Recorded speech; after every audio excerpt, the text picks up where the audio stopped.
I want to talk today about a common feeling that many people from complex trauma had. And it's a very subtle aspect of complex trauma, but very important. And almost everybody that comes out of complex trauma was always made to feel different. They always had this deep feeling that they weren't quite normal, that they were in some way different. And because of that, they often felt that they weren't accepted for who they were. So they always felt a form of rejection. So if they were authentic, that wasn't good enough. That wasn't normal. That was being different and therefore not acceptable, and therefore the cause for rejection or punishment. And so you can see that what comes out of that is complex trauma. They didn't feel safe to be authentic. They always remained to feel not good enough, less than if they were authentic, a huge shame component. And I want to look at 3 ways that that message could have been communicated to a child and then have created complex trauma. But before I get to that, let me just talk about, to me, one of the beauties of humanity is the differences in humanity. Thousands of things that make us all different from each other. There's many similarities, there's many things that we have in common, but there's many differences. And differences don't make us bad or less than, though some people might try to frame it that way. Differences add to variety and beauty. So just for example, if you were to fold your hands, about 50% of you would put your left thumb on the top and 50% would put your right thumb on the top. That's different. You don't even know why you do that, but you do that. And so it's different, but not right or wrong. Then if you think of going to open a bottle of pickles, some of you would use, if you're right-handed, would use your left hand to spin the lid. Others would use your right hand to spin the lid. Not right or wrong, just different. And then if you're outside and you have to turn on the tap, some of you would use if you're right-handed, would use your left hand, some would use your right hand. So as human beings, we just have all kinds of differences. And that's okay. As soon as you start to try to make differences bad, differences make you not good enough, then you start having problems in a society, and then you start creating trauma. Now, having said that, it's important to understand that there is a healthy set of what is normal and what is not normal. What I'm talking about is that unhealthy set where because you don't fit my normal, you're not normal, therefore bad. So because you fold your hands this way and I fold my hands the other way, I don't like that. That makes you different from me. You're now a threat. So I'm going to put you in not normal as the enemy. What I want to talk about just briefly is there's a healthy set of normal in behaviors that would have to do with love. So as a person, honest, respectful, treat others with respect, empathetic, those would be normal, healthy behaviors. If a person is cruel, destroys property, likes to set fires and destroy things, then we go, okay, that's not normal. Because we understand that we're basically wired for love. And something happened to that child early in childhood that caused them to shut down that very strong desire for love, to give love and receive love, and to have so much anger that they're lashing out. And we go, that's not normal. Something's wrong there. Now, sadly, our society is often focused just on the symptoms and tried to fix the symptoms and call them all kinds of labels when there's really a deep wound there. So when we think of normal in a healthy sense, we're thinking of stuff that's in line with love. Now, it can have all kinds of variety. When we think of not normal, we're limiting it to things not in line with love. The problem is that our culture often changes the definition of normal. and gives it a different definition. And now they say to a child, you're not normal, and has nothing to do with love. It has everything to do with something else. And that's what causes the damage. And that's what I want to talk about. So the first is shame cultures. And most cultures have a shame element to it. And basically it is that we're going to derive our sense of value and our worth from a set of norms. So we're going to decide that people in power are going to decide that certain races, personalities, looks, social behaviors, how you dress, how you talk, what customs you use, how you interact with others. We're going to decide what is good. Anything outside of that is bad.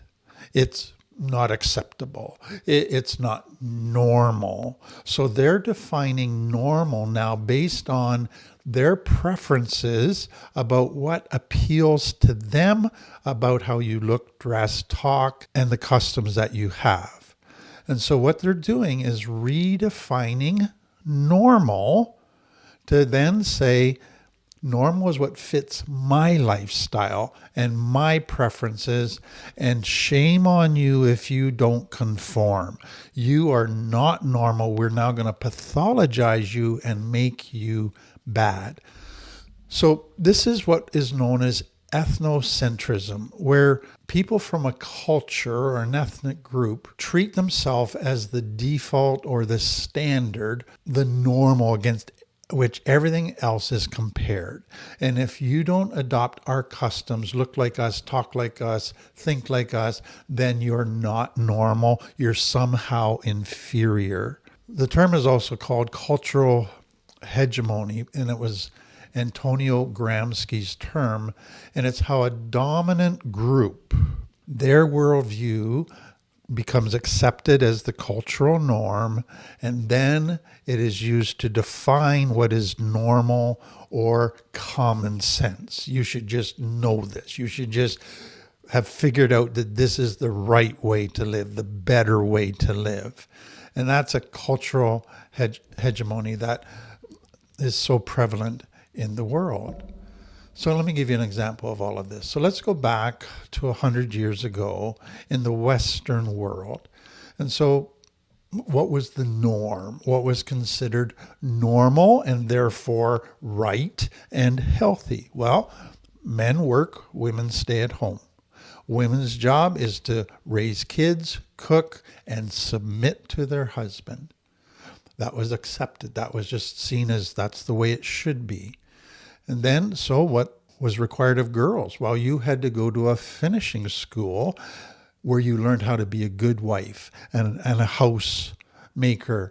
And then you had a coming out party where you were a debutante. And basically what's happening in that finishing school is that a woman is learning how to fawn.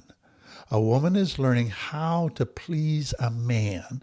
A woman is learning how to fulfill the roles and norms expected of her in that society, which is patriarchal. And so that's the whole thing. And then women were to wear dresses. You couldn't wear slacks back then. You couldn't have tattoos. You couldn't be involved in politics. That was men's stuff. That would take away your prettiness if you wore a tattoo or you dressed like a man. That was crossing the gender barrier. And then part of what was that culture was you treat elders with respect. But what that often became is you bow to elders even though you don't respect them at all, but you got to show them deference. Respect meant you have to obey them. You never challenge them. You do whatever they want. And so that was, again, an abuse of power. But that was seen as this is culturally right. And then there's only going to be two genders. That's the normal. That's the right way to go. And then at social events, you got to maintain a certain dress code. You got to bring a gift. You got to greet people with the proper etiquette and protocol. You got to eat and use the right utensils and all the proper order. So there are tons of rules of how to eat a meal, appropriate language, how to dress, how to greet people, that was seen as the norm. And so part of that for many people was you had to be extroverted. You had to be very sociable. If you were introverted, that was seen as a weakness. And so the norm, to be normal, was to be extroverted. And then often within that, there was dad is always right. We need lots of laughter in the home. It can't be much anger or crying. Emotions, we can have a little bit of emotion, only certain ones, but they got to be very controlled. And then your job as a child is to make sure everybody's happy. Your job then as an adult, especially a woman, is to make sure everybody's happy. And then when you go outside the home, you better be on your best behavior, and you need to act this certain way in order to be seen as normal.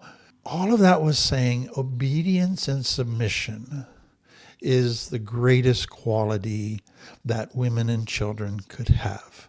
That is the normal. Don't be too strong-minded or opinionated. Don't think deeply for yourself. Just conform. So again, it's not just the norm. What they then do is they somehow kind of just make it self-righteous. It's now righteous. This normal is better than everybody else, makes us more sophisticated than everybody else, makes us more righteous than everybody else. So they're dressing it up with religion, logic, with all kinds of other logic, to try to establish it as the righteous way to live, as a superior way to live. And if everybody just submits to it, then everybody will be happy. What I want you to think about is that's the exact logic of a narcissist in a family. If everybody just submits to me and does what I want, everybody will be happy. And so often you'll get family members who buy into that, and they enable, they submit, they conform, trying to keep the narcissist happy, but it doesn't work. What it does is it takes away authenticity. It takes away being different. You have to become, the more a clone you are of the narcissist, the more you hold to their values and their beliefs, the better. But you have to give up your identity. You have to lose yourself in order to make them happy. So think of a child that refuses to do that, who refuses to not be authentic. No, I am a girl, but I love working on car engines. And I love sports. I don't like wearing dresses. I want a tattoo like the guys have. And the girl refuses to give up their authenticity no matter what, because somewhere deep inside of them, they know that authenticity is a key ingredient to a meaningful life. So what happens to this girl? She then is considered either rebellious or you're not normal. And that's got a pejorative flair to it, that you're less than, you're bad. Or the kid that refused to conform to all the dress code, all the talk code, so they like to wear clothes that nobody else was wearing that weren't considered to be in style. They didn't have the same kind of hairdos. They talked a little rougher than other kids. They didn't like hanging around with all the groups because they didn't just enjoy the conversations. They enjoyed being alone. They were an introvert. They didn't need lots of friends. And so what happens with them? Well, they're considered, something's wrong with this child. They're not normal. And so out of this whole cultural thing begins to come, children who choose to be authentic are then made to feel unsafe. They are called different. They're called not normal. They're judged. They're rejected. And that creates complex trauma. So let me just pause and talk about some of the categories of normal that are within these cultures. And you're going to see this all the time, and this is complex trauma can come out of any one of these. So It begins with appearance. So it could be the color of your skin. So a black kid in a very white neighborhood is not seen as normal, but it goes to your height. Oh, you're so tall. Everybody makes fun of you. Your weight. Oh, you're not skinny like everybody else. Everybody makes fun of you. The color of your hair. Oh, you're a redhead and everybody makes fun of you. The size of your nose or your ears or your breasts. Everybody notices and makes fun of you. Or whether you're coordinated or not and good at sports. And then if you're not, you're klutzy and people laugh at you. And then if you have braces or glasses or you're poor and wear second-hand clothes, you're not normal. Everybody picks up on your differences and makes fun of that, or your religion. And so something in society picks up on differences when there's a group of people with a lot of external similarities. They pick up on differences, highlight it, and then find a way to make it a negative and make fun of it. And then the second kind of category of normal would be your comfort choices, your preferences. So the kid that likes to wear black or only jeans and a flannel shirt. And people just go, oh, they're just kind of weird kid. They're different. Or the kid that just doesn't enjoy dances and parties. And they're considered a bit different because of that. Or the teen that just isn't into dating. That doesn't really interest them. Something's wrong with this child, especially if it's a girl and they're supposed to be getting married and having kids to fulfill their destiny. Or the kid who's shy and just doesn't enjoy making a bunch of friends or is considered weird. Or the kid that just doesn't like hugs and lots of physical affection. They're just awkward with that. Or the kid that really enjoys a heavy metal music and everybody just looks at them as a real weird kid. Or the kid that just doesn't enjoy sports but really just likes to take apart a toaster and put it back together again. And so what you see is that cultures design behaviors that suit their normal. And if you don't fit into that, all of a sudden you're considered not normal.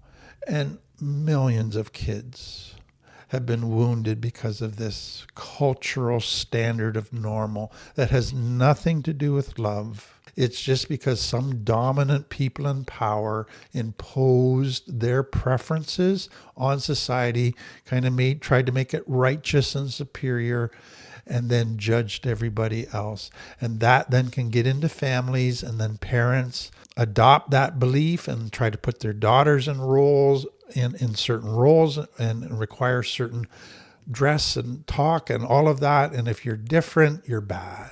Then there's a second way that this is developed, and that is through the Diagnostic and Statistical Manual. So basically the Bible of psychiatrists in the West, where they've looked at all the characteristics of people and basically come up, here's kind of normal behavior and this is not normal. And I would say in many cases it's really good, because what they're really identifying is, okay, this narcissistic personality disorder, yeah, that's not in line with love, where you use people, you lie, you don't have empathy. That's not normal. So I don't have any problems with that. But what happens for many is they have some ADHD problems, some autism, or they're on the spectrum, neurodivergent stuff, and all of a sudden they're getting categorized and put in a pigeonhole, but it's pathologized. Well, you're not normal. They're different. Doesn't make them less than. Doesn't make them that there's necessarily anything wrong with them, but they're made to feel that way. Then the third thing is complex trauma. And so this has happened again to thousands and thousands of people. So you've got a home that to the outside world looks wonderful, but inside there's neglect and abuse happening. And so what happens within that? The child adapts to survive. And so part of their adaptation is some will try to become invisible. They'll pull away. They'll hide out in their room. Others will become angry. They will lash out. They will get become a bully at school. They will start lying. They will start manipulating. Others will become a hero child and they'll just become perfectionists and people pleasers. Others become comedians. They're adapting to survive. But what does culture then do? What do parents then do to those children? Well, the hero child, they validate. You're a wonderful child. Wish everybody was like you. The child who's invisible, the child maybe who's a comedian, the child who's said, I'm going to be authentic and I'm not going to play this game. They're called the problem and they're judged. They're not normal. The fawning child is considered the normal child because they're conforming and they're adapting to become like the narcissistic parent. Everybody else is judged because, well, look at them. They lie, they have anger issues, and then they might start smoking and hanging out with kids that aren't very good kids. And so now because of their adaptations to survive, they're being called different. Something's wrong with them. So the most authentic child is usually the one that's called the problem child, the scapegoat. And so what do then parents do with that? They take them to a psychiatrist. The psychiatrist says, oh, they've got ODD, oppositional defiance disorder, or ADHD, and now they're put in a pigeonhole, which further says you're not normal and makes them feel not good enough.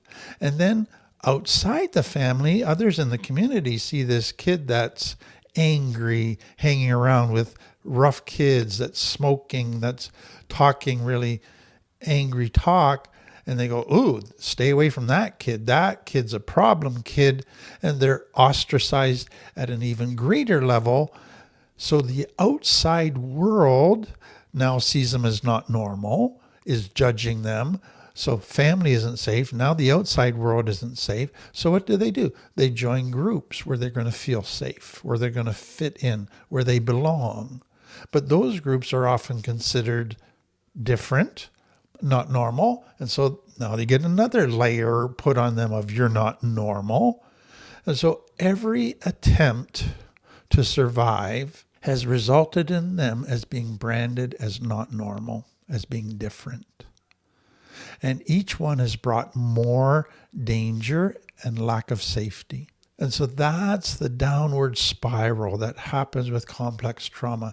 It starts in the home and then it spreads to not just the parents saying you're not normal and making life unsafe, then culture, and it just spreads beyond that.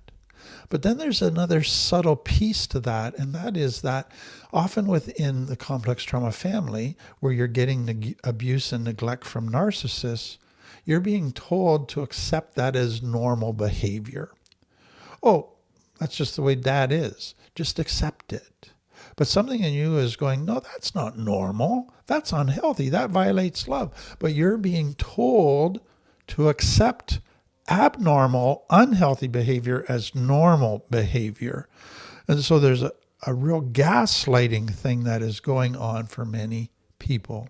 So some of you can relate to this. You have felt so different all your life. And now I hope you can see three different layers to why that might have been so. But what do we do about it? So I hope you see that one key ingredient to being a safe person is that you accept differences. Now, I'm not talking healthy in line with love versus unhealthy in line with love. No, we need boundaries around that. What I'm talking about is differences around looks, preferences, how we do social stuff, all of that. That a safe person accepts different. They don't use this false standard of what normal is because certain people in power say this is what is righteous and normal. They accept people as they are, all their externals. So spend time with these people. Find these people. It is such an important part for your own healing, for your own being able to accept yourself, which is the third thing. When you've been made to feel not normal, different all your life, you often stop accepting yourself. You don't like yourself. You wish you were different. You try to be different. Part of recovery is learning to accept who you are, to accept your differences, to not see them as bad, to not see them as liabilities, but to be able to see the strengths in them. That, let's say you are an introvert. That may seem to have a downside, liabilities, but begin to look at it, but it might also have an upside. It might also be an asset in some way. So this acceptance of who you are, to me, is one of the foundational pieces of everybody's recovery. And that means accepting what others branded as being different, not normal, wrong, when they were using the wrong standard. You want healthy to be the normal is love. It has nothing to do with externals. Then choose to be authentic. If others criticize it, if others try to say you're not normal, learn to tune that out. Be authentic. That is key to being healthy. So accepting yourself, choosing to be authentic, two absolute essentials in this recovery world. And then every time you are with a group of people and you feel pressure from them that you should conform to some invisible standard of normal, stop and ask yourself, is this standard that they're trying to impose on me, does that have anything to do with love? Or is that just because somebody over here says, I don't like a certain type of clothes or people dressing a certain way? Because if that's what it is, then to me, I go, well, I'm going to do this with even more commitment because I'm going to be authentic and I'm going to let you know that conforming to your standard, I'm not interested in that because that's going to set up something unhealthy and I don't want to be part of it. Final thing is, if you have people in your life that keep trying to put pressure on you to conform to a standard that isn't basically true healthiness, you're probably going to have to set some boundaries with them. Because the longer you hang around them, it just is constant, subtle pressure from them, passive-aggressive stuff, leads to conflict, and it just starts to wear you down. And so it's just like, if you can't accept me the way I am, I'm not conforming to you, so I'm just going to put some distance from you so that I can continue to be authentic, and I'll find people, a surrogate family, who will accept it. So one final thing to say here. A narcissist who listens to this will try to weaponize it. And they will go to you and say, see, Tim says you should just accept their unhealthy behavior. Quit trying to say, I'm different. Quit trying to say I'm wrong. You're just doing what cultures have done. You're saying I'm not normal. You should accept me the way I am. No, I'm not saying that. I'm saying you should accept external differences that have nothing to do with love or not. But when a person is living in a way that violates love, set boundaries. So don't let a narcissist weaponize this material against you.